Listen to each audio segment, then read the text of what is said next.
Yeah, some of the guys you mentioned will be limited. Some won't practice. So Cody will be limited today. John Brown will not practice. Josh Norman will not practice. I think that's about it, right?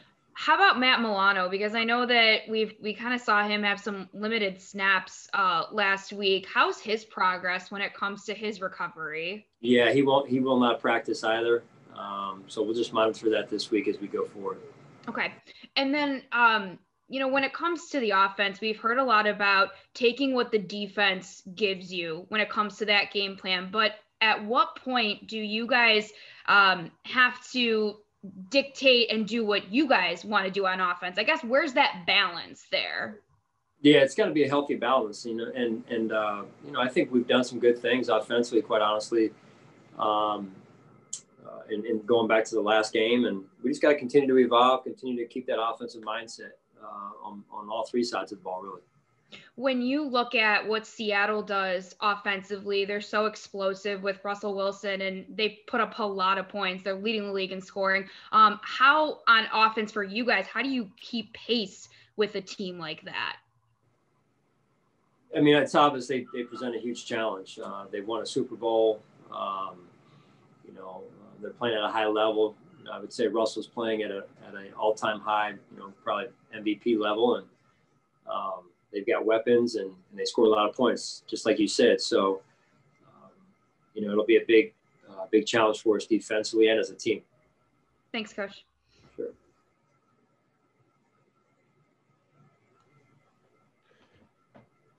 Hey, Coach, Adam Benini. Good morning. Good morning.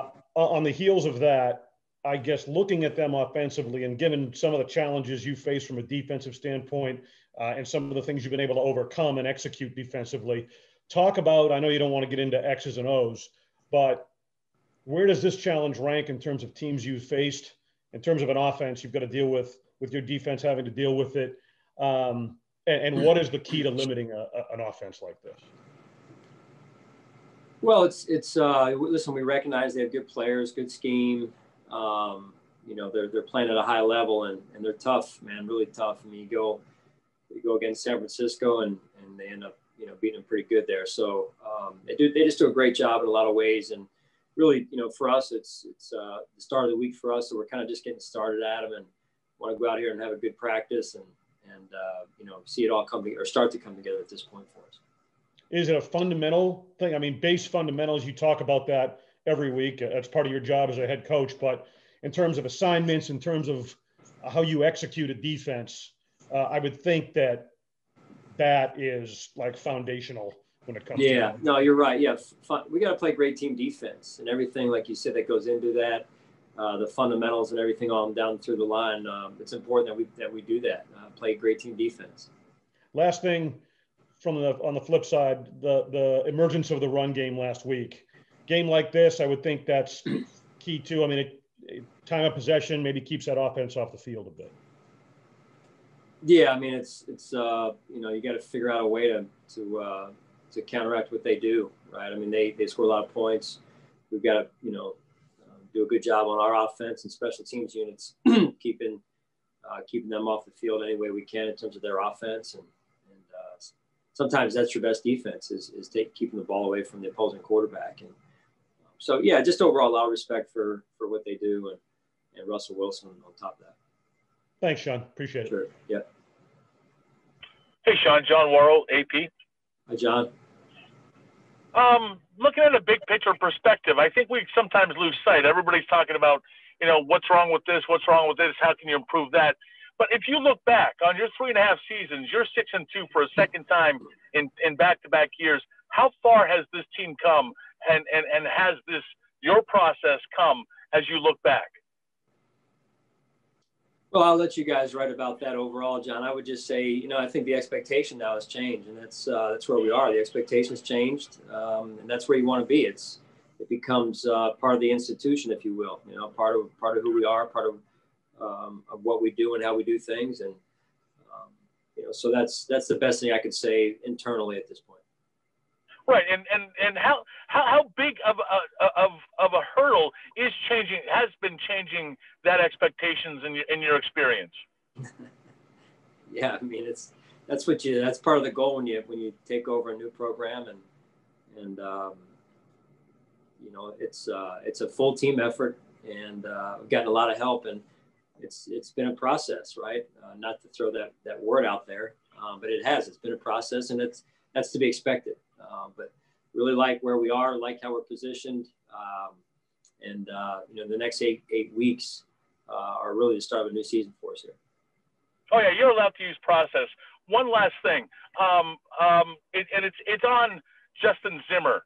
In your experience, I mean, we all know about undrafted guys who come in and make big plays, but for a guy who's had more transactions than tackles in his 4+ year career or whatever, however long it's been, what do you make of his stick-to-itiveness and just what he's done to get to that point to make that play on Sunday? Yeah, you know what? My kids are just about the right age where they can watch and learn from experiences like this. To see a young man like Justin Zimmer go through what he's gone through, and then to persevere, as you said, and make a play like that is I think that's a great life experience and a life story that we can all learn from and be encouraged by. So I think it's great to see. Thanks, Sean. Sure. Hi, Sean. Hi, Vic. So Russell Wilson, you've got certainly experience with him going back to your D coordinator days in Carolina. And then when you look at a little bit of the history of where teams have, the few teams, I guess, that find success, it is primarily with that pass rush, the Rams, for instance, and you know about them. As you look at your group, your front four, it feels like that is where a lot of the focus must be to have a shot at doing something effective against him.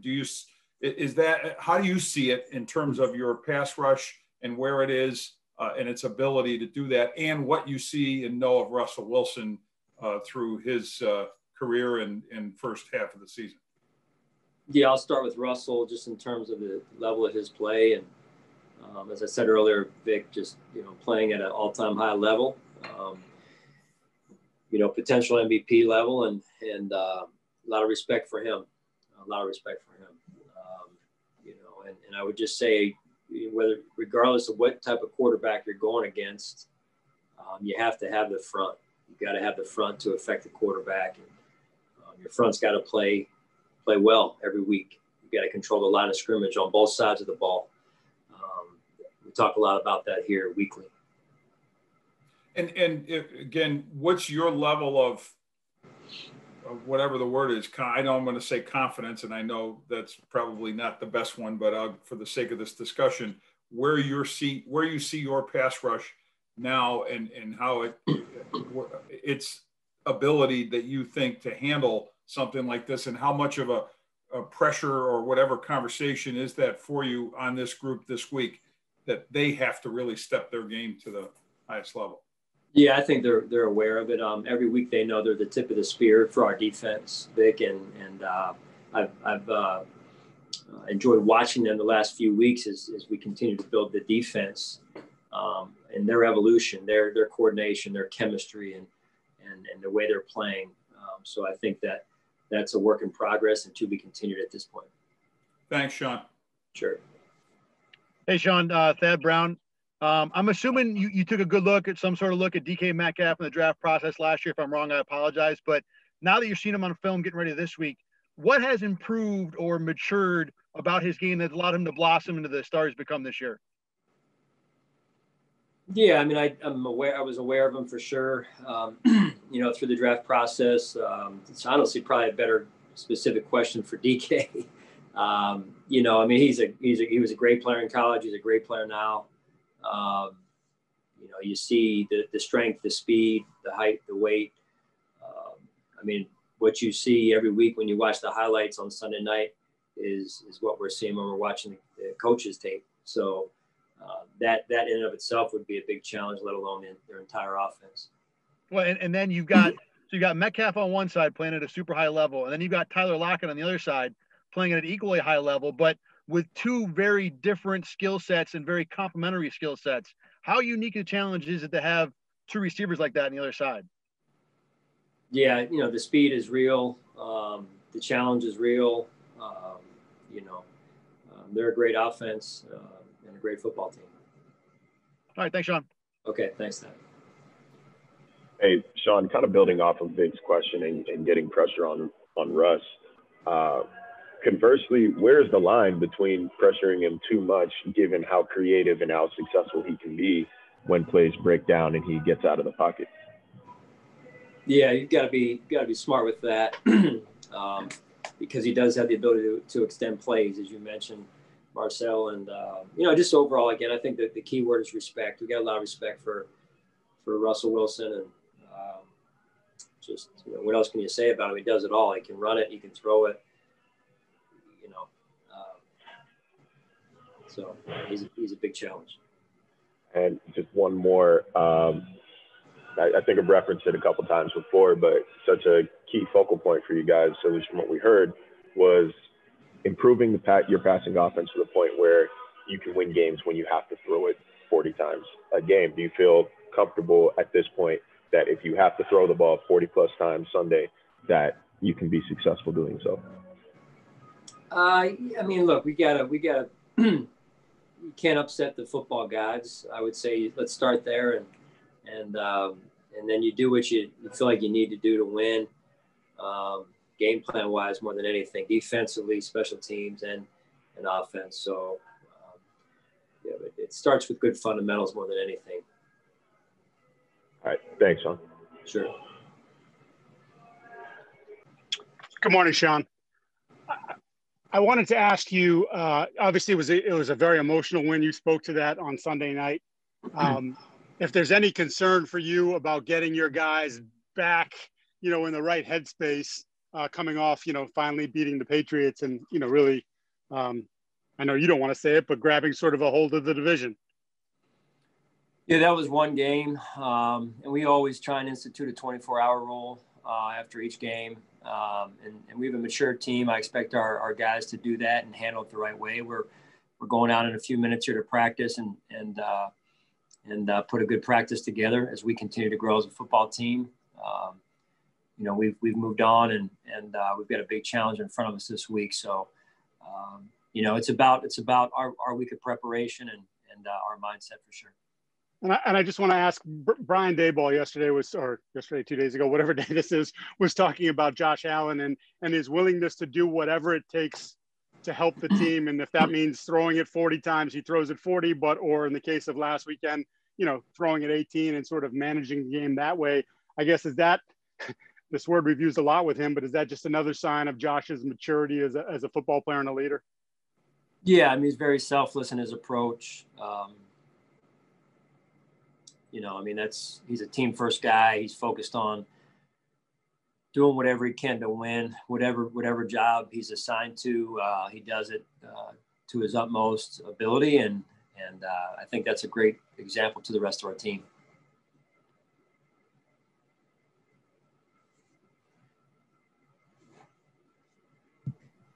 Coach, top of the morning to you, Mookie Hawkins. How's it going?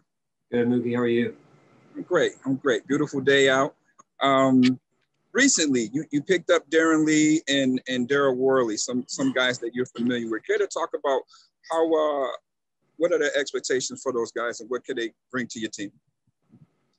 Yeah, they're going to come in. They're players that have played a lot of snaps in this league and certainly have ability. So they're going to come in and earn every piece of it. That's the expectation, and embrace the role that they're in and continue to grow and learn systematically what we do and see if they can help us. Absolutely. And Coach, 6-2, halfway point, man. You absolutely have found a way to pull ball games out. Great job you're doing. So what's your overall assessment midway through the season here?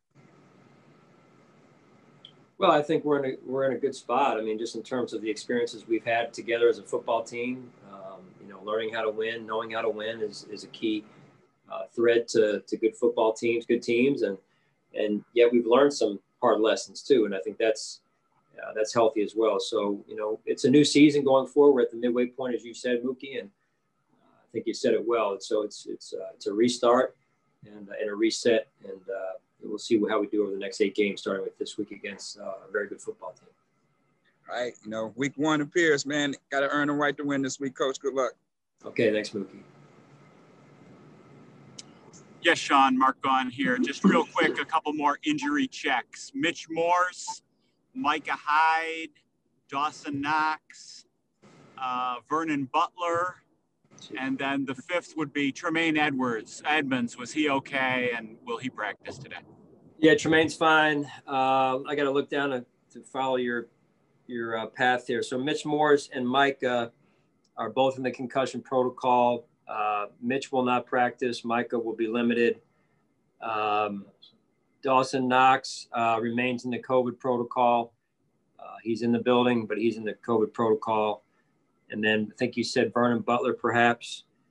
He'll practice today. Yes. Also limited.